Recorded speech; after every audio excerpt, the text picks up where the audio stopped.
সেই গুরু গীতা কীর্তন কর মহামণি তোমার প্রসাদ করিব শ্রবণ পুরাণের আশায় চিন্তান শীতল বাক্য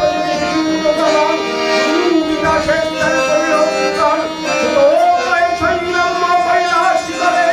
ভক্তি মন্ত্র পার্বতী পুরীশ্বরে বলে নমো দেবদেব তুমি পরস্পর গুরু গীতা মম কাছে কর কীর্তন পূর্ণ পথে ব্রহ্মময় হয় জীবন করুণা করিয়া প্রভু আমারে তুমি যে বাসনা মরে কান্তরে শিবকায়ে শুনবলি বলিবন অভক্তের কাছে গিয়া করিবে বল দেব আর গুরুদেবে ভক্তি আসিয়া এই কথা শুনে চিন্তার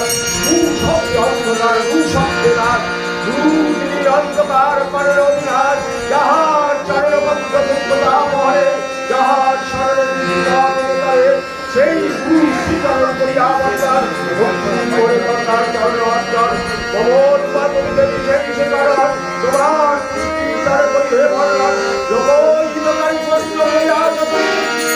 প্রশ্ন পূর্বাদ দেহই করেনি চিরপর্যন্তময় গুরু গীতা হয় তোমার নিকটে সেই সমুদায় এ জগতে গুরু ভিন্ন বিশেষত্ব নয় এ কথা আমার তুমি জানিয়ে নিশ্চয় সংসার মায়ার ক্ষেত্র কেবল অজ্ঞান অজ্ঞান হইতে জন্মে এই দেহকার আত্মজ্ঞান লাভ করিল ব্যাপার